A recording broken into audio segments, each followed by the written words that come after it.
Setuju nggak sih kalau lihat yang hijau-hijau bikin mata seger? Nah, daripada cuma diliatin aja, makan yang hijau-hijau begini juga bikin tubuh makin sehat dan bugar.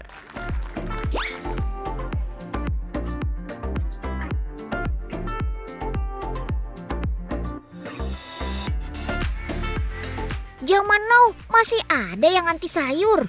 Oh no. Yah, jangan masuk circle unyil deh kalau gitu ya.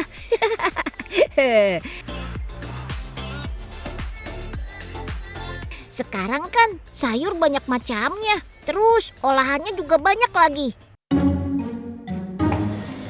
Hai Unyil, lagi apa nih? Ada kajian.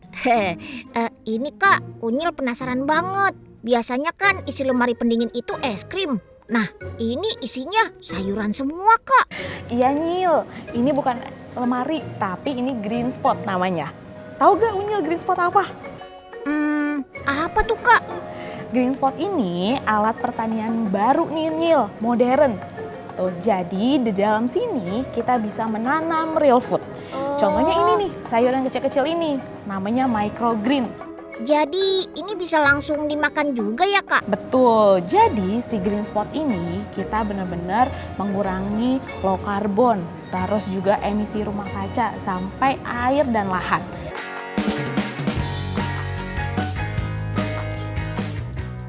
Wah, keren ya. Bisa dibilang ini adalah sistem pertanian portable. Hanya perlu media green pot ini, kita sudah bisa menanam, memanen, dan menyajikan sayuran dengan nutrisi tinggi. Beberapa jenis microgreens di dalam sini ada pisot, kale, red radish, dan rosemary. Tenang, tanaman mungil ini tetap mendapatkan air, cahaya, dan suhu yang sudah diatur otomatis. Sayuran pun tetap tumbuh secara optimal. Jadi, ukurannya kecil bukan karena kurang nutrisi ya, tapi microgreens ini jenis sayuran yang sudah bisa dipanen saat usia 7 sampai 21 hari. Wih, mungil-mungil sayurnya, irit juga lahan tanamnya. Bisa ditanam di rumah, resto, bahkan di hotel seperti ini.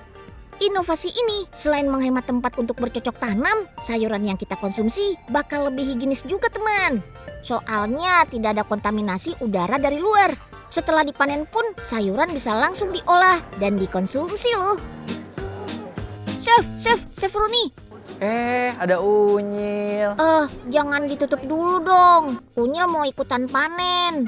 Gimana coba kita lihat tangannya udah bersih belum Unyil tangannya? Belum cuci tangan kan, kotor kan? Nah gini, kalau Unyil mau motong ini, mau metik ini, Unyil harus pakai sarung tangan dulu, harus pakai APD dulu, jadi nggak bisa sembarangan Nyil. Oh begitu. Wah, ternyata nggak bisa asal petik ya Chef, karena Unyil nggak pakai APD lengkap. Biasanya sih harus pakai masker dan hairnet juga. Oke Nyil, kita langsung olah ya bahannya yang udah kita siapkan ini. Oke Nyil. Selama sayur ini belum terkontaminasi lama di ruang terbuka, bisa langsung diolah tanpa perlu dicuci terlebih dahulu kok.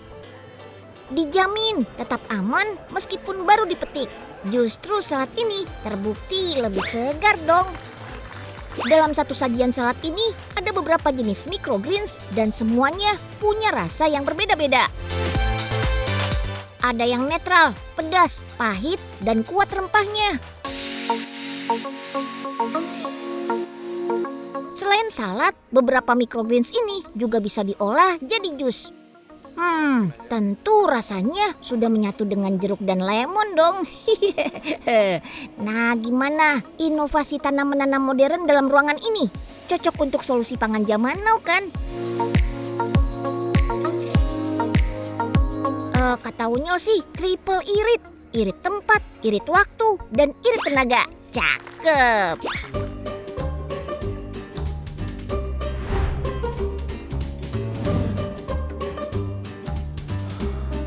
Unyil, kita ini mau kemana sih?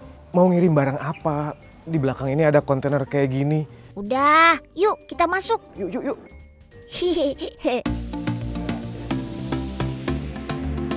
Kontainer dipilih karena bisa ditempatkan di mana saja, baik di perkotaan, pedesaan, atau bahkan di atap gedung. Wah, canggih ya. Teman, karena bertani di tempat yang tidak biasa, otomatis penanganannya juga harus ekstra. Mas Erik harus mengontrol semua yang dibutuhkan tanaman untuk tumbuh. Mulai dari suhu, kelembapan, sampai nutrisinya juga, teman. Permisi. Ya. LED ultraviolet ini dipakai untuk menyesuaikan spektrum cahaya yang dibutuhkan tanaman. Misalnya cahaya merah dan putih yang sangat penting untuk proses fotosintesis. So, tanaman di dalam kontainer masih bisa melakukan proses fotosintesis meskipun hidup tanpa matahari.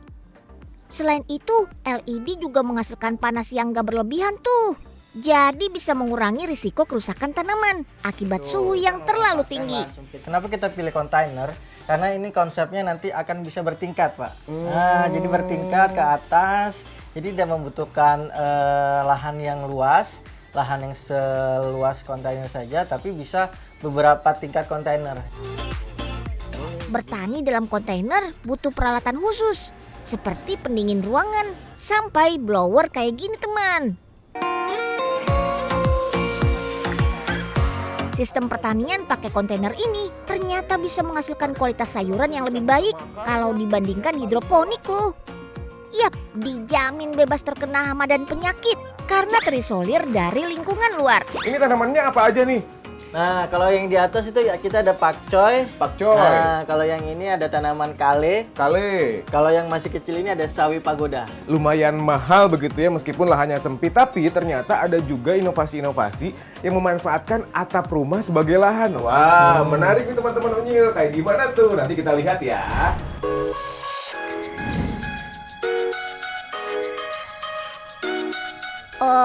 Emang agak ngeri-ngeri sedap ya teman, panen sayur dan buah di atap kayak gini.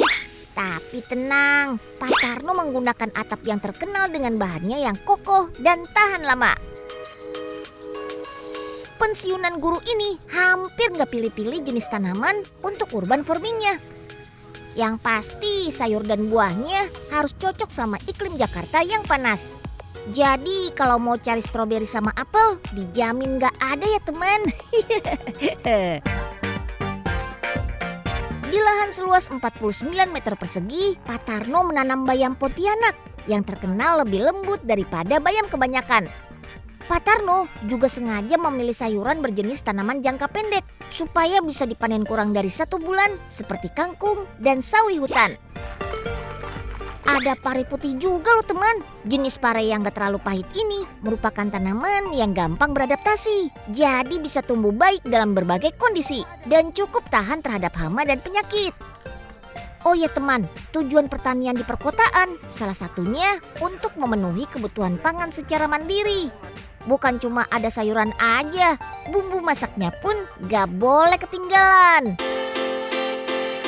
Bawang sama cabai juga tertata rapi di atap rumah Pak Tarno loh. Lengkap sama bawang dayak yang bisa dimanfaatkan bagian umbinya. Di beberapa titik juga terdapat tanaman obat keluarga yang dikenal dengan istilah toga loh.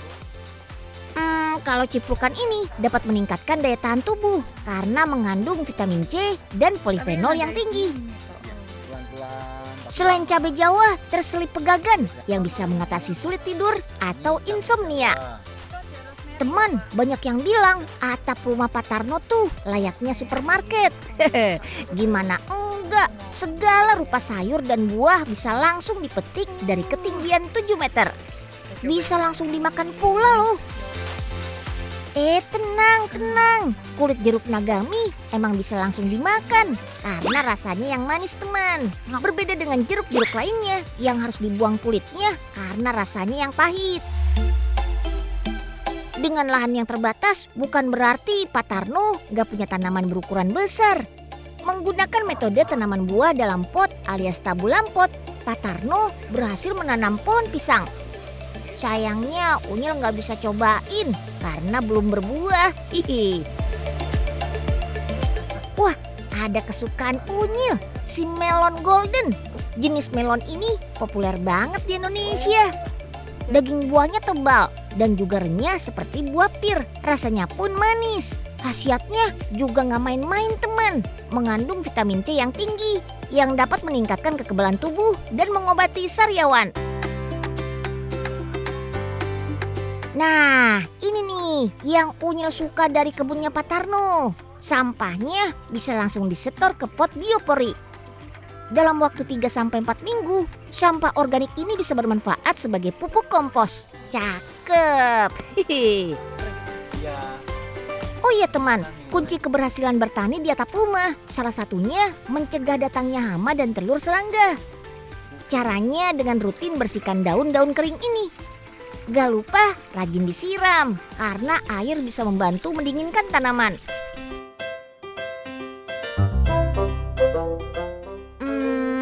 Tapi kok airnya gak keluar-keluar sih? Perasaan tadi alirannya lancar-lancar aja. Aduh. Tolong. Ya tuh kan, jadi kesembur deh nih.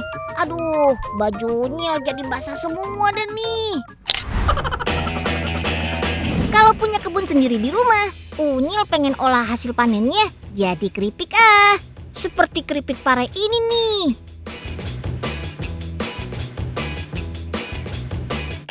Sayuran hijau yang satu ini adalah sumber vitamin A, B, C, K, dan mineral yang baik untuk tubuh. Bisa menangkal radikal bebas, meningkatkan kekebalan tubuh, meningkatkan kesehatan pencernaan, terus bisa bikin awet muda. Makanya di Sidoarjo, Jawa Timur, pare diolah jadi keripik. Biar yang gak suka pare bisa menikmatinya. Sebab penelitian membuktikan suara renyah makanan membuat kita merasa makanan jadi lebih enak loh. Apalagi dipadukan dengan rasa gurih yang nikmat. Keripik parenya dijamin bakal menerbitkan selera makan deh. Pare yang dipakai sebagai bahan baku keripik jangan terlalu muda atau terlalu tua ya. Pare-pare ini akan dicuci bersih. Kemudian buang biji dan bagian putih di dalamnya. Di Tiongkok sayuran ini disebut sebagai sayuran gentleman loh. Ini karena ketika dimasak bersama makanan lain, rasa pahitnya gak bakal nular. Nah, biar keripik parenya tetap kriuk, diirisnya setebal setengah sentimeter aja ya. Oh iya, pare itu punya getah yang mengganggu banget. Makanya untuk menghilangkan getahnya perlu direndam dengan garam selama beberapa menit. Ini juga bisa menghilangkan rasa pahitnya loh. Baru deh lumuri dengan tepung dan goreng. Biar keripik parenya tetap renyah, minyaknya bakal ditiriskan pakai alat spinner ini nih. Banyak yang gak terlalu suka pare karena rasa pahitnya. Rasa pahit ini disebabkan senyawa kukurbitasin yang sebenarnya juga ada pada semangka, mentimun, dan labu. Dalam kuliner Tiongkok, pare masuk dalam kategori yin, makanan dingin yang memiliki kemampuan untuk mendinginkan tubuh. Manfaat lainnya juga super loh, baik untuk kesehatan jantung, mencegah sakit gula atau diabetes, membantu penyembuhan kanker, dan buat ibu-ibu nih, pare ternyata bagus buat ngilangin jerawat dan flek hitam.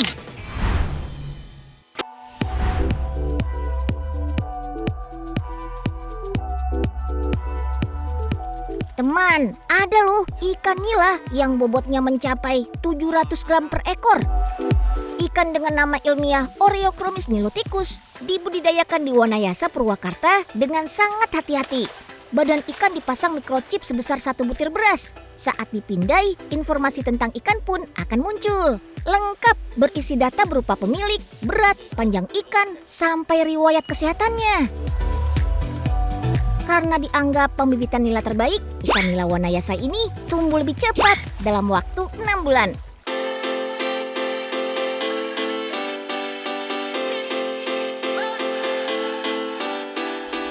Budidaya ikan nila terbaik juga ada di Danau Toba, Sumatera Utara loh. Di sini ikan nila diberi makan dengan teknik feed broadcaster. Jadi pemberian makannya dilakukan oleh mesin dan sudah diukur berdasarkan kadar laparnya masing-masing ikan. Widih. bukan cuma ada budidayanya saja. Ikan nila hasil panen juga dibawa ke pabrik untuk diolah menjadi file. Bahkan produk file ikan nila Danau Toba ini sudah dikirim sampai ke benua Eropa dan Amerika loh. Wow, keren! Nah, untuk diolah menjadi file, nila perlu dimasukkan ke mesin bleeding. Dengan alat ini nila akan kehabisan darah dengan sendirinya. Otomatis serat dagingnya jadi lebih bersih dan gak ada serat darah sama sekali. Dalam sehari, pabrik ini bisa mengolah ikan sebanyak hampir 26 ton loh. Wih! Karena file ikan nila akan dikirim ke negara yang jaraknya jauh, ikannya harus dibekukan. File ikan nila akan disimpan selama 20 menit di mesin pendingin bersuhu minus 40 derajat Celcius, teman.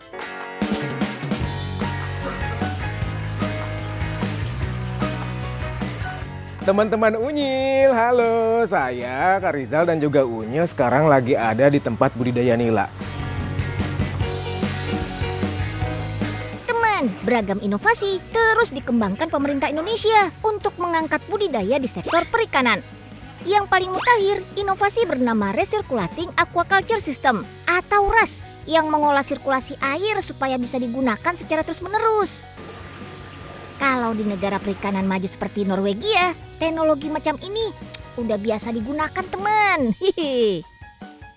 Ini adalah drum filtrasinya. Oke. Jadi yang kita tahu ikan-ikan ini kan kalau setiap hari diberikan makan, dia Iya. pasti buang kotoran.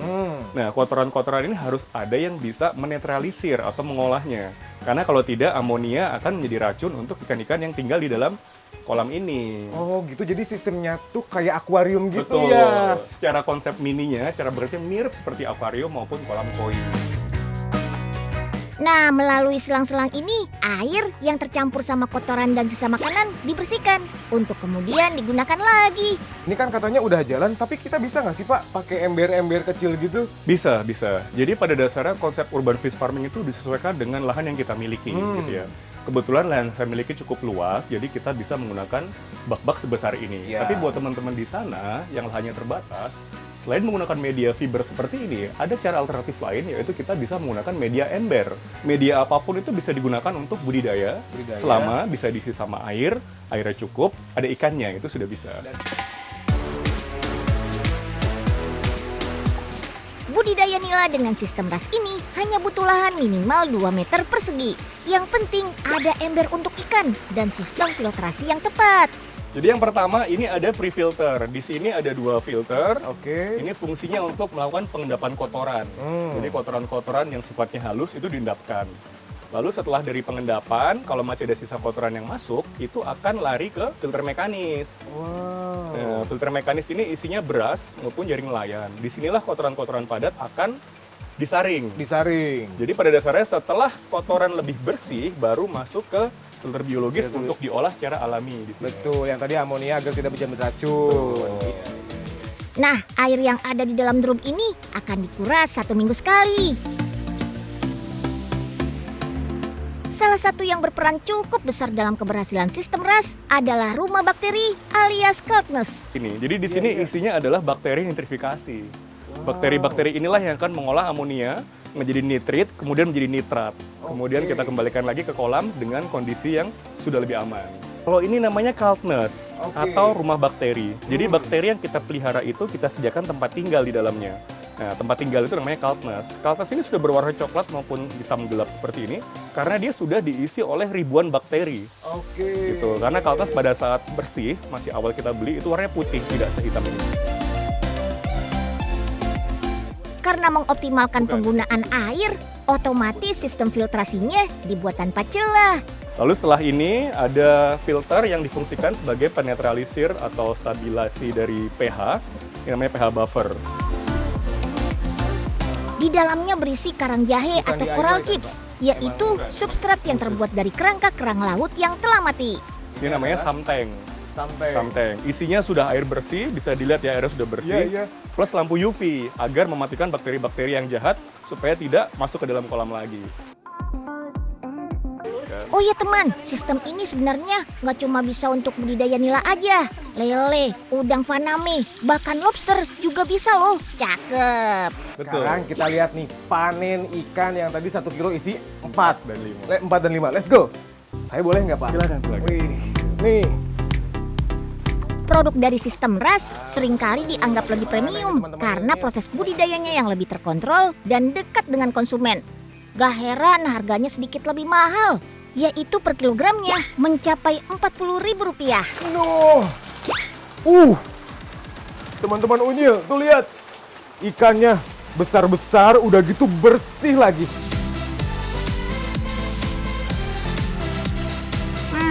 Bau tanah biasanya disebabkan oleh geosmin, yaitu senyawa yang dihasilkan oleh mikroorganisme di lingkungan air tempat ikan hidup. Karena pemeliharaan airnya sangat terjaga, mikroorganisme lain gak punya celah untuk bisa hidup, teman. Wah, ada Chef Ridwan nih. Chef, Unyil habis panen ikan nih. Unyil mau dong dimasakin olahan ikan nila. Ya bebas deh, mau dimasak jadi apa. Tapi Unyil mau main-main dulu ya. Ayo tebak, kalau lihat bahan-bahannya mau diolah jadi apa ya? Oke. Unyil kasih tahu deh. Mau diolah jadi goyong. Yap, kalau biasanya goyong dibuat dari daging ayam, kali ini Chef Ridwan mau mencoba berkreasi pakai daging nila. Daging nila yang sudah dibersihkan langsung dicincang halus ya. Gak pakai bumbu macam-macam, Chef Ridwan menggunakan bawang merah dan putih. Gak lupa pakai garam yang bisa bikin dagingnya jadi lebih segar. Bumbunya gak neko-neko kok. Yang penting harus ada bubuk goyong yang juga dikenal dengan nama Five Spice Powder. Bumbu ini merupakan perpaduan rempah-rempah seperti cengkeh, merica, dan kayu manis. Teman, karena mengandung protein yang tinggi, telur digunakan untuk memperkuat adonan yang lembek. Ada juga tepung maizena yang digunakan untuk membuat daging nila jadi lebih empuk. Nah, zaman dulu adonan goyong dibungkus dengan kulit tahu. Seiring berjalannya waktu, inovasi goyong makin berkembang. Sebagai jalan pintas, Chef Ridwan menggunakan kulit lumpia yang disambung memanjang. Kulit ini nih yang bikin tekstur goyong jadi lebih kaya. Hasilnya dijamin bakal crunchy alias renyah deh. Hihi. Untuk memudahkan saat disantap, potong goyong seukuran 2 cm. Tapi tunggu minyaknya panas dulu, baru bisa digoreng ya. Kalau minyaknya belum cukup panas, makanan akan menyerap minyak dengan banyak. Nanti hasil goyongnya jadi lembek deh. Nah, minyak yang panas akan membentuk lapisan luar dan mengurangi penyerapan minyak berlebih. Teman, kudapan satu ini berasal dari provinsi Fujian, Cina. Masyarakat di sana memang suka banget sama makanan yang digoreng dan berkuah. Makanya biasanya goyong disajikan pakai kuah mentega dengan saus asam. Nah, saat masuk ke Indonesia, menu makanan tersebut disesuaikan lidah orang Indonesia. Makanya kuahnya diubah menjadi perpaduan manis dan asam yang dihasilkan dari campuran gula merah dan air cuka. Jangan lupa pakai potongan bawang putih dan cabai rawit. Boleh juga tuh.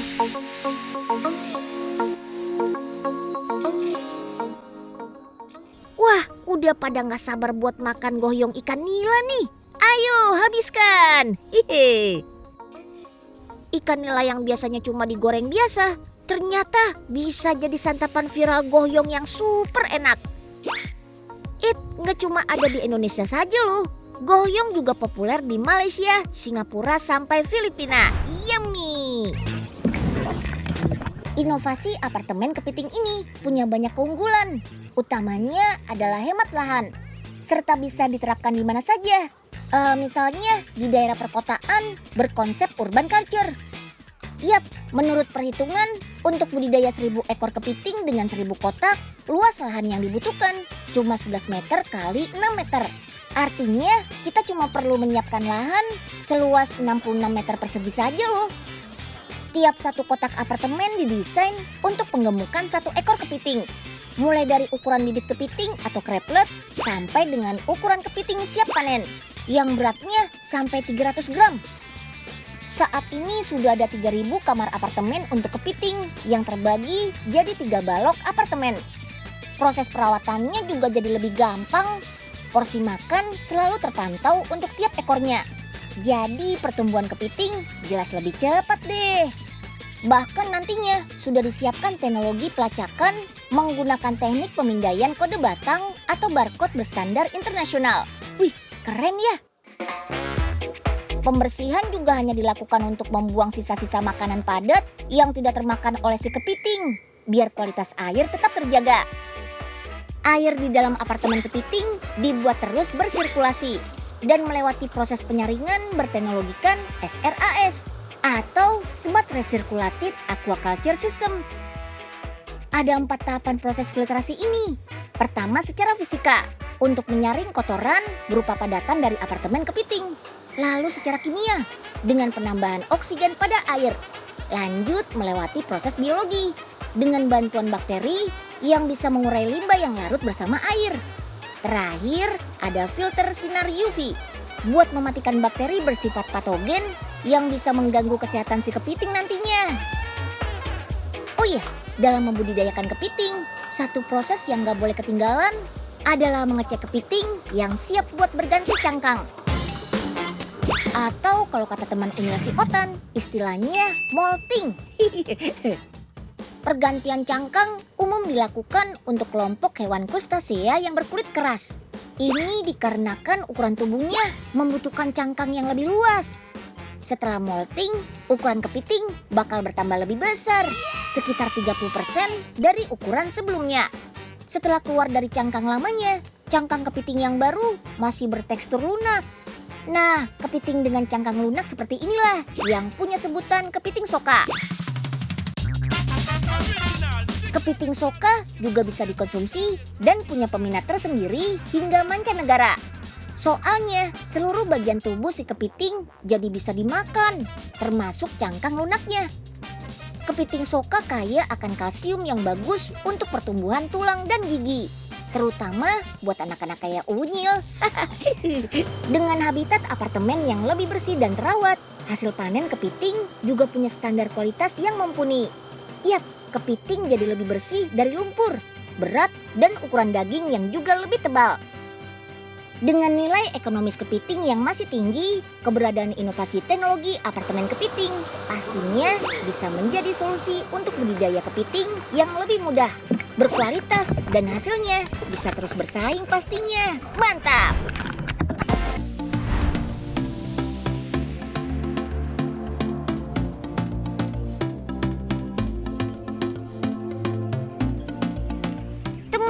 Dengan lahan terbatas, ternyata bisa juga loh beternak unggas.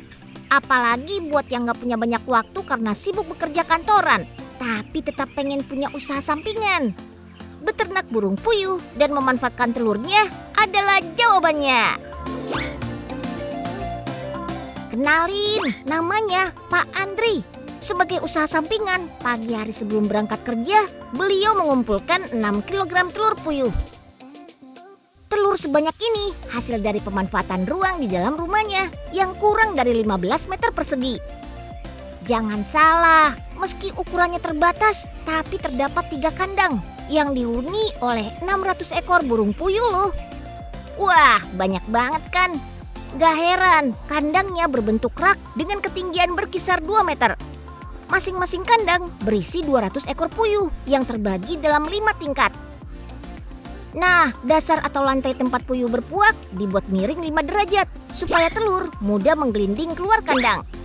Jadi Pak Andri nggak harus mengambil telur di dalam kandang, teman.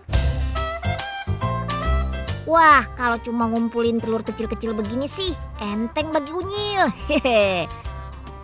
Biar Pak Andri kerjanya jadi lebih cepat, Unyil juga ikutan bantuin deh. Ya, aduh, jadi pecah deh. Wah, gawat nih kalau Pak Andri tahu. Unyil harus ganti rugi nih.